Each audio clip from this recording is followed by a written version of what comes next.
아니 정말 저 아이가 10살이라고요? 여기 우연히 한국의 한 소녀의 동영상을 본 후 세계 최고의 오케스트라를 박차고 나온 여성이 있습니다. 그녀는 베를린 필하모닉에 촉망받는 바이올리니스트였지만 2주간의 한국 방문 후 모든 것을 포기하고 다시 한국행 비행기에 올랐다고 하는데요. 안정된 삶과 명성을 뒤로하고 낯선 나라에서 새로운 음악 인생을 시작하기로 한 그녀.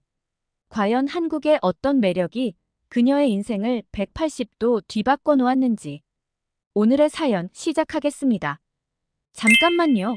1초면 가능한 좋아요 버튼을 눌러주시면 영상 제작에 큰 힘이 됩니다. 안녕하세요.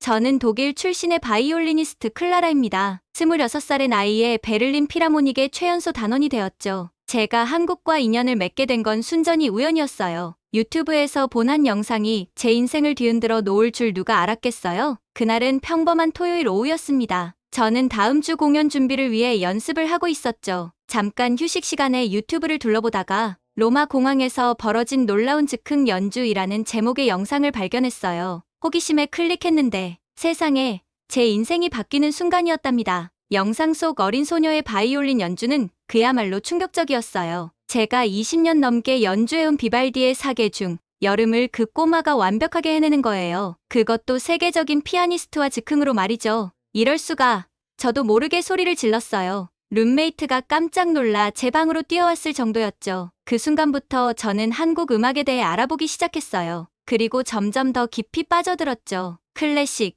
K-팝, 국악까지 한국 음악의 다양성과 깊이에 감탄했어요. 그러다 문득 이런 생각이 들더라고요. 이렇게 멀리서 동경만 하고 있을 게 아니라 직접 가서 보고 듣고 느껴보면 어떨까? 그렇게 저는 충동적으로 한국행 비행기표를 끊었어요. 그때는 단 2주간의 여행이 제 인생을 완전히 바꿔놓을 줄은 꿈에도 몰랐답니다. 그 유튜브 영상을 본 후 저는 한국 음악에 대해 더 자세히 알아보기 시작했어요. 마치 토끼굴에 빠진 앨리스처럼 한국 음악의 세계로 빠져들었어요. 처음엔 그저 호기심이었죠. 하지만 점점 더 깊이 알아갈수록 이건 단순한 호기심을 넘어선 무언가가 되어가고 있었답니다. 조성진, 백건우와 같은 세계적인 피아니스트들의 연주를 들으며 한국 음악의 깊이와 다양성에 매료되어 갔어요. 제가 가장 먼저 발견한 건 조성진이라는 피아니스트였어요. 쇼팽 콩쿠르 우승 영상을 보는 순간 저도 모르게 숨을 멈췄죠. 세상에 이런 연주가 있다니. 그의 손끝에서 흘러나오는 음악은 마치 물이 흐르듯 자연스럽고 섬세했어요. 하지만 정말 놀라웠던 건 그의 인터뷰였어요. 세계적인 대회에서 우승한 젊은이의 입에서 나오는 말이라고는 믿기지 않을 정도로 겸손했거든요. 저는 아직 배울 게 많은 학생일 뿐입니다. 이 말을 하는 그의 눈빛이 진실되어 보여서 가슴이 뭉클했답니다. 조성진의 이야기를 더 찾아보니 정말 놀라웠어요. 1994년 서울에서 태어나 6살 때 피아노를 시작했다는데 그의 부모님은 음악적 배경이 전혀 없었대요. 그런데도 아들의 재능을 알아보고 자율적으로 키워주셨다니 정말 대단하지 않나요? 와, 이건 정말 대단해. 저도 모르게 감탄사가 나왔어요. 어릴 때부터 매일 8시간씩 피아노를 연습했다는 이야기를 듣고 저는 제 자신이 부끄러워졌어요. 저도 열심히 연습한다고 생각했는데 조성진의 노력에 비하면 아무것도 아니었거든요. 그리고 최근에는 임윤찬이라는 피아니스트가 세계를 깜짝 놀라게 했어요. 임윤찬은 불과 18살의 나이에 북미 최고 권위의 반클라이번 국제 피아노 콩쿠르에서 우승을 차지했죠. 이는 대회 사상 최연소 우승 기록이에요. 임윤찬의 이야기는 정말 흥미로웠어요. 그는 7살에 처음 피아노를 배우기 시작했고 초등학교 1학년 때 우연히 TV에서 본 예술의 전당 음악영재 아카데미에 들어가면서 클래식 음악에 더욱 빠져들었다고 해요. 콩쿠르 심사위원장은 임윤찬의 연주에 대해 18세의 나이에도 이미 탁월한 깊이와 눈부신 테크닉을 지니고 있음을 증명했다고 극찬했대요. 특히 라흐마니노프의 피아노 협주곡 3번 연주가 정말 뛰어났다고 하더라고요. 이렇게 젊은 나이에 세계적인 무대에서 인정받은 임윤찬의 이야기를 들으니 한국 음악의 미래가 정말 밝아 보였어요. 어떻게 이런 연주가 가능한 걸까? 궁금증에 그들의 배경을 더 찾아보다가 더 놀라운 사실들을 알게 됐죠. 조성진은 어릴 때 집에 피아노를 둘 공간조차 없었대요. 그래서 처음에는 학원에서만 연습을 했다고 해요. 하지만 그는 포기하지 않고 매일같이 연습했대요. 그의 열정과 노력이 얼마나 대단했는지 상상이 되시나요? 이게 바로 한국인들의 힘일까? 궁금증이 점점 커져갔어요. 두 피아니스트의 이야기를 들으며 저는 깊은 감동을 받았어요. 그들의 음악에 담긴 진정성과 열정이 어디서 왔는지 이해가 되더라고요. 어려운 환경 속에서도 포기하지 않고 자신의 꿈을 향해 달려간 그들의 모습이 너무나 아름다워 보였어요. 문득 제 자신이 부끄러워졌어요. 저는 음악가 집안에서 태어나 어릴 때부터 최고의 교육을 받으며 자랐거든요. 하지만 이 두 한국 피아니스트들은 열악한 환경 속에서도 세계 최고의 자리에 올랐잖아요. 그들의 음악은 단순히 기술적으로 뛰어난 게 아니었어요. 그 안에는 삶의 깊이와 진실함이 담겨 있었죠. 조성진의 섬세하고 맑은 음색, 백건우의 깊이 있는 해석, 그들의 연주를 들을 때마다 저는 마음이 정화되는 느낌을 받았어요. 더욱 놀라운 건 그들의 인성이었어요. 세계적인 명성을 얻은 후에도 두 사람 모두 겸손함을 잃지 않았대요. 인터뷰에서 보여주는 그들의 모습은 마치 옆집 이웃처럼 친근하고 따뜻했죠. 음악은 단순히 소리가 아니야. 그 안에 인생이 담겨 있는 거야. 이 깨달음은 제 음악 인생의 큰 전환점이 되었어요. 그날 밤, 저는 꿈을 꿨어요. 제가 서울의 어느 작은 음악학원에 서 있었죠. 주변에는 열심히 연습하는 아이들의 모습이 보였어요. 그들의 눈빛에서 조성진과 백건우의 모습이 오버랩되는 듯했죠. 잠에서 깨어났을 때 가슴이 두근거렸어요. 이건 운명의 신호일 거야. 그렇게 생각하며 저는 한국 음악에 대해 더 깊이 알아보기로 결심했답니다. 음악의 힘은 정말 놀라웠어요. 국경도, 문화의 장벽도 뛰어넘을 수 있게 해줬죠. 이제 한국 음악의 세계로 더 깊이 빠져들 준비가 된 것 같았어요. 조성진과 백건우의 이야기에 깊이 매료된 저는 더 많은 한국 음악가들을 찾아보기 시작했어요. 그리고 우연히 정경화라는 바이올리니스트의 연주 영상을 발견했죠. 첫 음을 듣는 순간 전율이 일었어요. 파가니니의 카프리스를 연주하는 그녀의 모습은 마치 불꽃 같았어요. 격정적이면서도 섬세한 그 연주는 제가 지금까지 들어본 어떤 연주와도 달랐습니다. 이게 바로 한국의 정서인 걸까?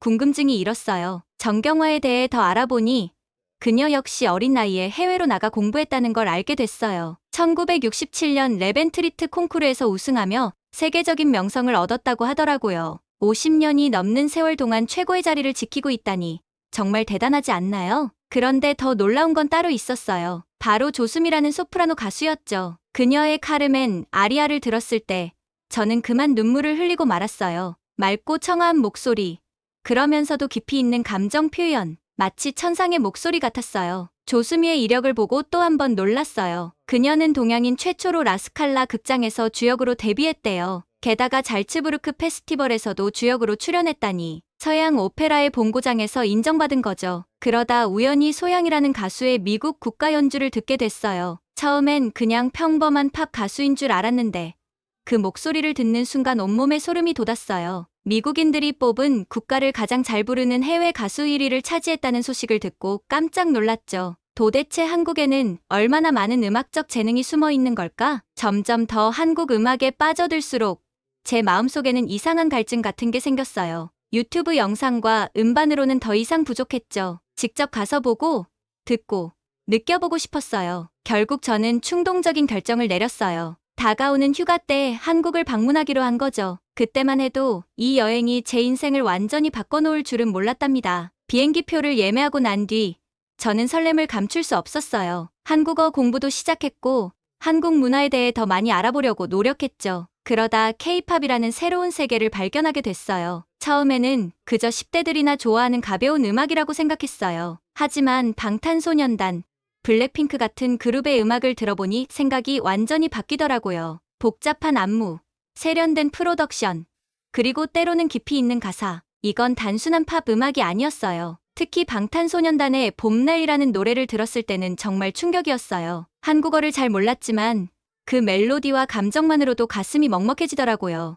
나중에 가사를 번역해 읽어보고 나서는 더 큰 충격을 받았죠. 봄날은 그리움과 상실을 주제로 한 노래였어요. 긴 겨울이 끝나고 봄이 오기를 기다리는 과정을 통해 고통스러운 시간 속에서 희망을 기다리는 모습을 표현하고 있더라고요. 보고 싶다라는 반복되는 가사가 이 노래의 핵심 감정을 잘 드러내고 있었어요. 멀어진 누군가를 향한 깊은 그리움이 가슴에 와 닿았죠. 상실과 슬픔 속에서도 봄이 다시 찾아올 것이라는 희망의 메시지. 그 깊이 있는 가사에 저는 완전히 매료되고 말았답니다. 이 노래를 통해 저는 K-팝이 단순한 10대들의 음악이 아니라는 걸 깨달았어요. 상실과 희망이라는 보편적인 감정을 이렇게 아름답게 표현할 수 있다니 정말 대단하다는 생각이 들었어요. 그리고 이 가사를 읽다 보니 한글에도 관심이 가기 시작했어요. 한글의 모양이 너무나 아름다워 보였거든요. 각각의 글자가 마치 그림 같았어요. 번역본으로 읽는 것과는 또 다른 매력이 있더라고요. 그래서 저는 한국어 공부도 시작하게 됐답니다. 음악을 통해 새로운 언어의 세계로 들어가게 될 줄은 꿈에도 몰랐죠. 클래식,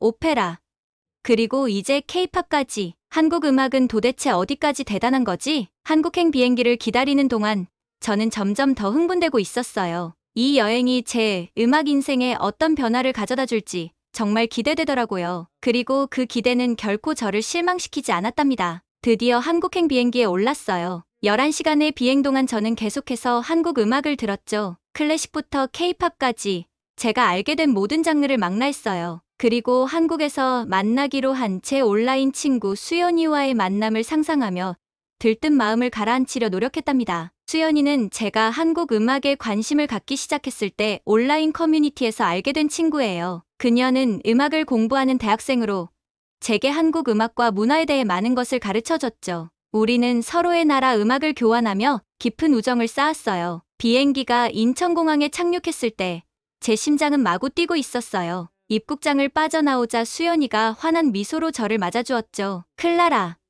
드디어 만나다니 너무 좋아요.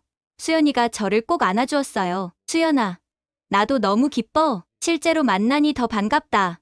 저도 수연이를 꼭 안아주었죠. 서울로 향하는 공항철도에서 수연이는 제게 국제음악 페스티벌에 대해 이야기해줬어요. 클래식부터 케이팝, 전통음악까지 다양한 공연이 준비되어 있다고 하더라고요. 서울에 도착해서 우리는 세종문화회관을 지나갔어요. 수연이가 그곳이 한국의 주요 클래식 공연장 중 하나이며 페스티벌의 개막 공연이 열릴 거라고 알려줬죠. 저녁에 수연이는 저를 노래방이라는 곳으로 데려갔어요. 한국 문화를 제대로 경험하려면 노래방은 필수라고 하더라고요. 수연이는 한국에 두 종류의 노래방이 있다고 설명해줬어요. 제가 간 곳처럼 큰 방에서 여러 명이 함께 노래하는 일반 노래방과 한두 명이 작은 부스에서 노래하는 코인 노래방이 있다고 했어요. 수연이가 먼저 노래를 불렀는데 그 목소리가 얼마나 아름답던지 제가 감탄하자 수연이는 한국 사람들은 대부분 노래를 잘 부른다고 했어요. 어릴 때부터 노래와 함께 자라고 학교에서도 음악 수업이 중요하며 노래방에 자주 가는 것이 일상이라고 하더라고요. 그러고 나서 수연이는 제게도 노래를 불러보라고 했어요. 처음엔 쑥스러웠지만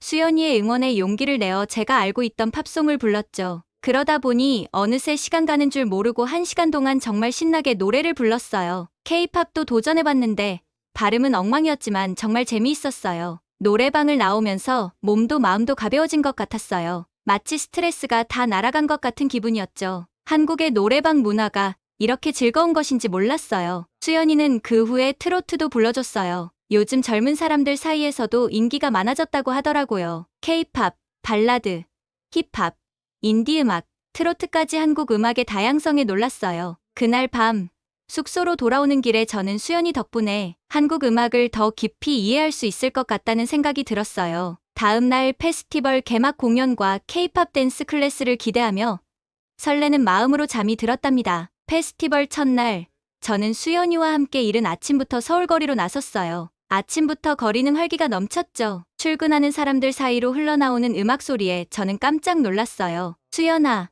여기 어디서나 음악이 들리는 것 같아. 수연이가 웃으며 대답했어요. 응, 클라라, 우리나라 사람들은 음악과 함께 살아간다고 해도 과언이 아니야. 지하철역, 카페, 심지어 편의점에서도 음악이 흘러나오거든. 세종문화회관에 도착하자 페스티벌의 열기가 느껴졌어요. 개막 공연은 국악과 현대음악의 퓨전 공연이었는데 정말 놀라웠어요. 전통 악기인 가야금과 현대적인 일렉트로닉 사운드가 어우러져 만들어내는 소리는 제가 상상했던 그 어떤 음악보다도 혁신적이었죠. 와, 이런 음악은 처음 들어봐. 너무 신기해.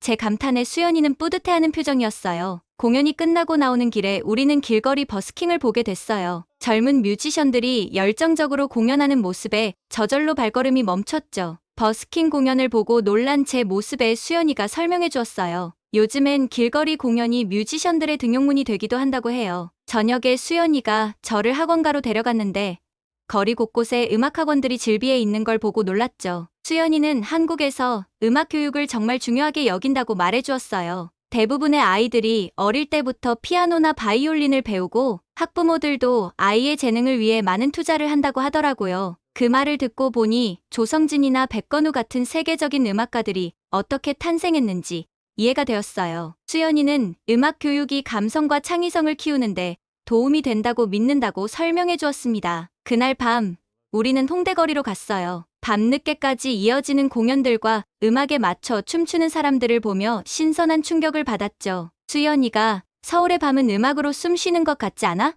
라고 물었을 때 저도 모르게 고개를 끄덕이고 있었어요. 숙소로 돌아오는 길, 저는 한국의 음악 문화가 제가 상상했던 것보다 훨씬 더 깊고 넓다는 걸 깨달았어요. 이곳에 와서 정말 다행이라는 생각이 들었죠. 다음 날의 페스티벌 일정을 확인하며 저는 한국 음악의 세계에 더 깊이 빠져들 준비를 했답니다. 다음 날 아침, 저는 설레는 마음으로 일어났어요. 오늘은 국립국악원을 방문하는 날이었거든요. 수연이와 함께 지하철을 타고 가는 동안 그녀는 한국 전통음악에 대해 이것저것 설명해 주었어요. 국립국악원에 도착하자마자 저는 그 웅장한 건물에 압도되었어요. 전통 한옥 양식과 현대적 건축이 조화롭게 어우러진 모습이 인상적이었죠. 우리는 먼저 국악박물관을 둘러보았어요. 다양한 전통 악기들을 보면서 수연이가 각 악기의 특징과 역사를 설명해 주었죠. 가야금의 우아한 선율, 대금의 깊은 음색, 장구의 경쾌한 리듬, 모든 것이 새롭고 신비롭게 느껴졌어요. 와, 이런 악기들로 어떤 음악을 만들 수 있을지 정말 궁금해. 제가 말하자 수연이는 미소를 지으며 대답했어요. 조금 있다가 열리는 공연에서 직접 들어볼 수 있을 거야. 놀랄 준비해. 그녀의 말대로 국악 공연은 정말 놀라웠어요. 특히 판소리 공연은 제 마음을 완전히 사로잡았답니다. 비록 가사는 이해할 수 없었지만 소리꾼의 감정이 고스란히 전해져 왔어요. 때로는 격정적이고 때로는 애절한 그 목소리에 저도 모르게 눈물이 났답니다. 공연이 끝난 후 우리는 전통음악과 현대음악을 융합한 퓨전 국악 공연도 관람했어요. 전통 악기와 현대적인 악기가 어우러져 만들어내는 소리는 정말 신선했죠. 이게 바로 한국 음악의 힘인 것 같아 제가 감동에 젖어 말했어요. 전통을 지키면서도 새로운 것을 받아들이는 이 유연함이. 수연이는 고개를 끄덕이며 말했어요. 맞아. 우리는 전통을 소중히 여기지만 동시에 그것을 현대적으로 재해석하는 것도 중요하게 생각해. 그래서 국악이 지금까지도 살아있는 음악으로 남아있는 거지. 국립국악원을 나오면서 저는 한국 음악에 대한 이해가 한층 더 깊어졌음을 느꼈어요. 전통과 현대가 공존하는 모습, 그리고 그 속에서 피어나는 새로운 음악, 이것이 바로 한국 음악의 매력이 아닐까 생각했답니다. 그날 밤, 숙소로 돌아와 일기를 쓰면서 저는 생각했어요. 이제 조금은 한국 음악의 본질을 이해할 수 있을 것 같아. 하지만 아직 배울 게 너무나 많아. 다음 날은 K-팝 댄스 클래스가 기다리고 있었죠. 과연 제가 그 역동적인 춤을 따라할 수 있을지 생각만 해도 설레고 긴장되었답니다. 아침 일찍 일어나 K-팝 댄스 클래스로 향했어요. 수연이는 오늘 다른 일정이 있어서 함께 가지 못한다고 했지만 저 혼자서도 잘할 수 있을 거라며 응원해 주었죠. 댄스 스튜디오에 도착하자 이미 많은 사람들로 북적이고 있었어요. 다양한 국적의 사람들이 모여있는 모습이 인상적이었죠. 수업이 시작되고 강사가 입장하자 교실 전체가 환호성으로 가득 찼어요. 안녕하세요, 여러분.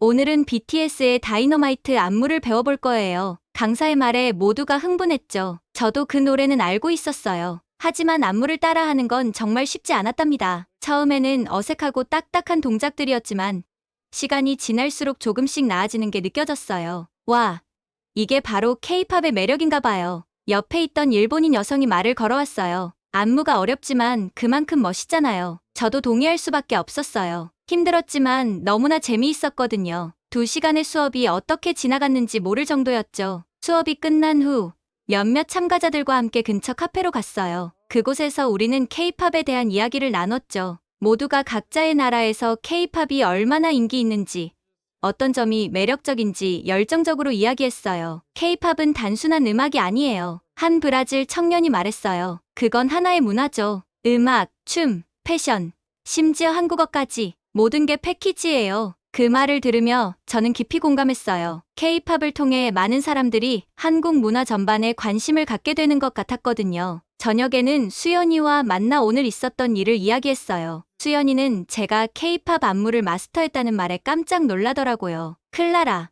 넌 정말 대단해.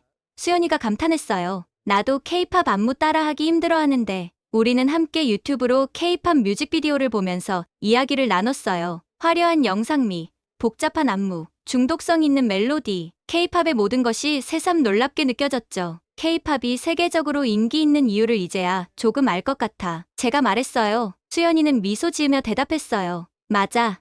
K-팝은 정말 대단해. 하지만 이건 한국 음악의 한 부분일 뿐이야. 내일은 더 다양한 한국 음악을 경험해 볼 거야. 잠자리에 들면서 저는 생각했어요. 한국 음악은 정말 다채롭구나. 클래식, 전통음악, 그리고 K-팝까지. 이 모든 것이 어우러져 독특한 음악 문화를 만들어내고 있어. 다음 날이 기대되면서도 한편으로는 아쉬웠어요. 한국에서의 시간이 너무 빨리 지나가는 것 같았거든요. 하지만 아직 경험할 것들이 많이 남아있다고 생각하니 설레는 마음을 감출 수 없었답니다. 다음 날 아침, 수연이가 저를 데리고 한국 음악의 다양한 면모를 경험할 수 있는 여정을 시작했어요. 우리의 첫 목적지는 서울의 한 재즈클럽이었죠. 한국에도 재즈클럽이 있다고?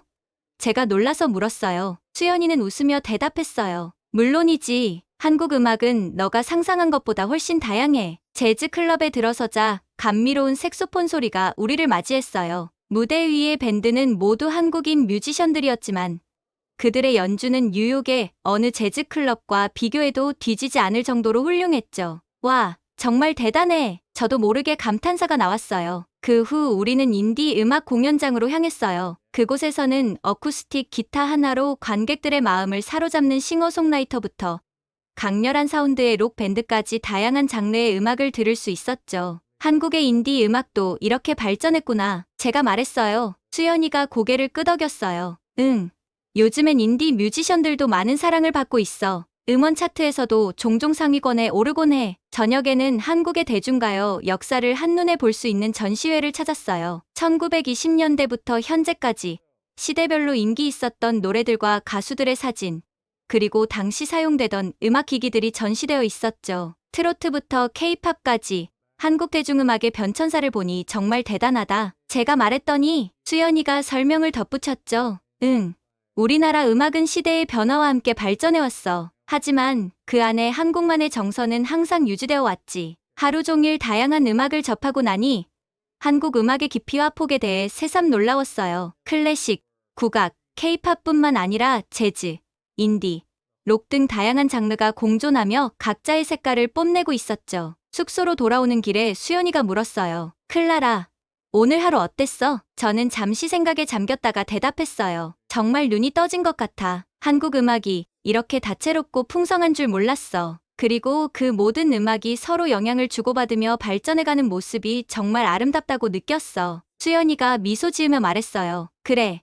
그게 바로 우리 음악의 힘이야. 전통을 지키면서도 새로운 것을 받아들이고 다양성을 인정하면서도 우리만의 색깔을 잃지 않는 거지. 그날 밤, 저는 일기에 이렇게 적었어요. 한국 음악은 마치 무지개 같다. 각기 다른 빛깔을 가진 음악들이 모여 하나의 아름다운 전체를 이루고 있다. 이제 나는 이 무지개의 모든 색깔을 사랑하게 된 것 같다. 다음 날은 제 한국 여행의 마지막 날이었어요. 하지만 이제 저는 알고 있었죠. 이것이 끝이 아니라 새로운 시작이라는 것을요. 한국에서의 마지막 날, 저는 복잡한 감정에 휩싸였어요. 떠나야 한다는 아쉬움과 동시에 새로운 꿈에 대한 설렘이 교차했죠. 수연이와 함께 인천공항으로 향하는 길, 우리는 지난 며칠간의 경험을 되새겼어요. 한국 음악의 다양성과 깊이, 그리고 그 안에 담긴 열정과 정서가 제 마음속에 깊이 새겨져 있었답니다. 공항으로 가는 길에 우리는 마지막으로 라디오를 들었어요. 우연히 나온 노래가 제가 처음 한국 음악에 매료되게 만들었던 그 곡이었죠. 조용히 흘러나오는 멜로디를 들으며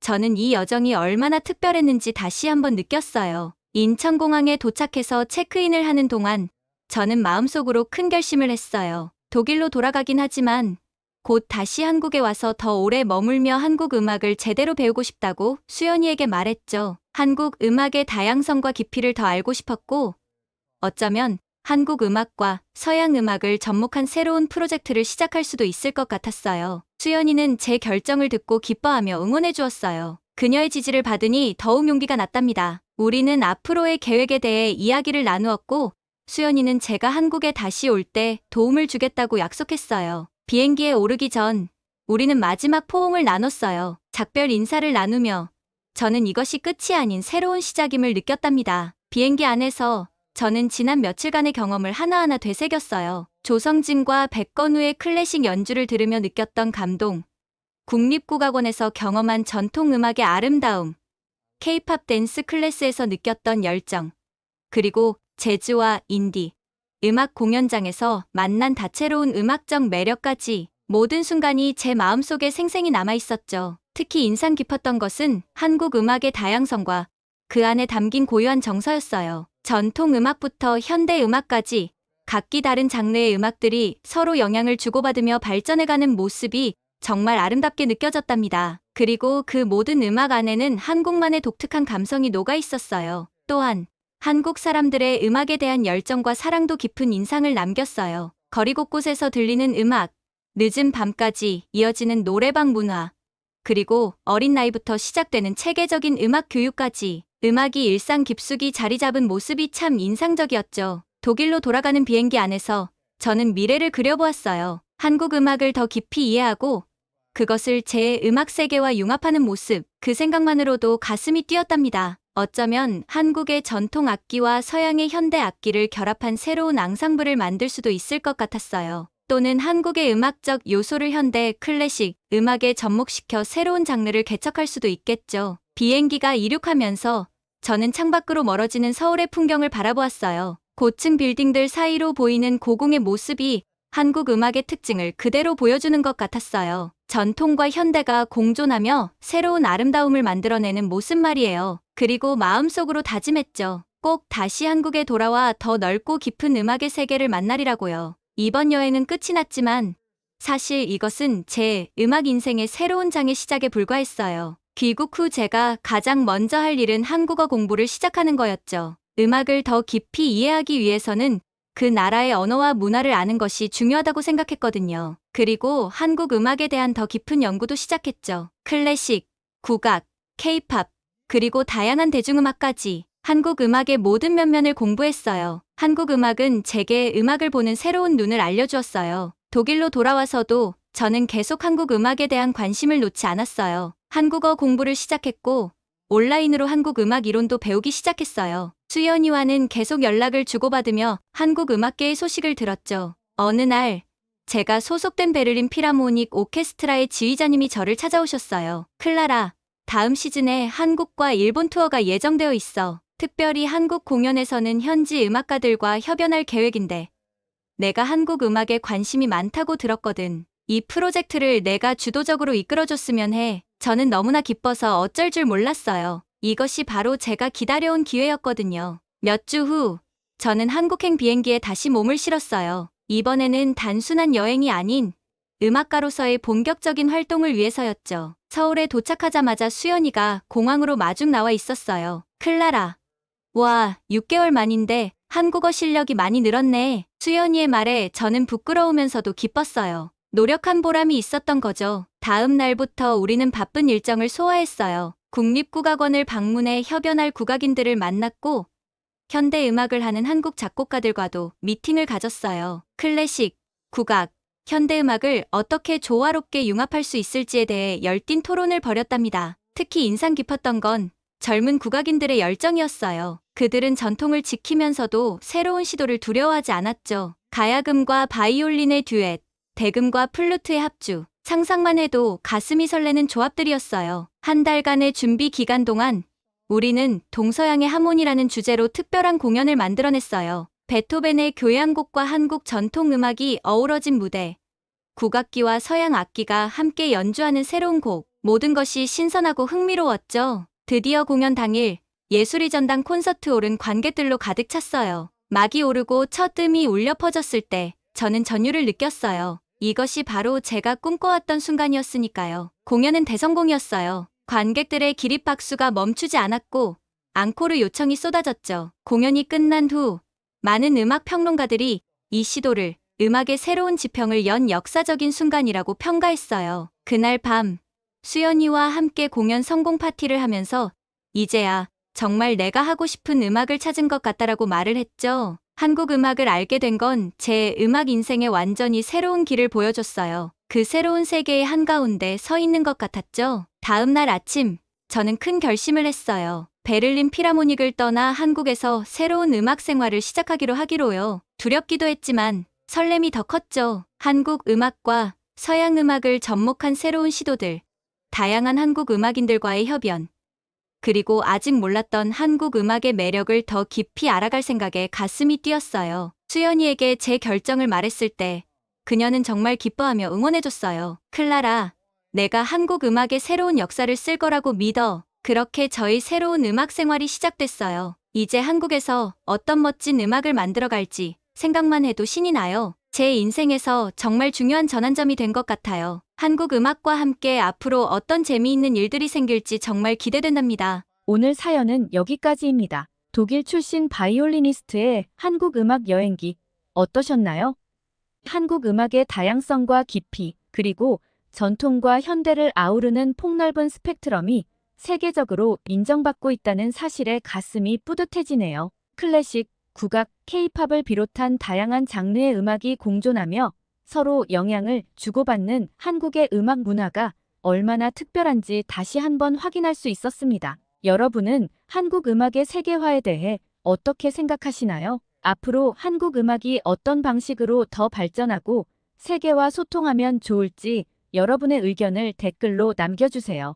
감동 뭉클에서는 여러분의 소중한 마음을 모아 사연 주인공들에게 전해드리고 있습니다. 여러분 주변에 감동적이거나 재미있는 실제 사연들을 제보받고 있으니 언제든 저희 공식 메일로 제보해주세요. 여러분이 보내주신 사연이 다음 영상의 주인공이 될 수 있습니다. 오늘 들려드린 사연이 마음에 드셨다면 구독과 좋아요 눌러주시고 주변 분들과도 공유해주세요. 여러분의 작은 관심과 응원이 더욱 좋은 콘텐츠를 만드는데 큰 힘이 됩니다. 이상 감동 뭉클이었습니다. 끝까지 시청해주셔서 감사합니다. 다음에 더 감동적인 사연으로 찾아뵙겠습니다.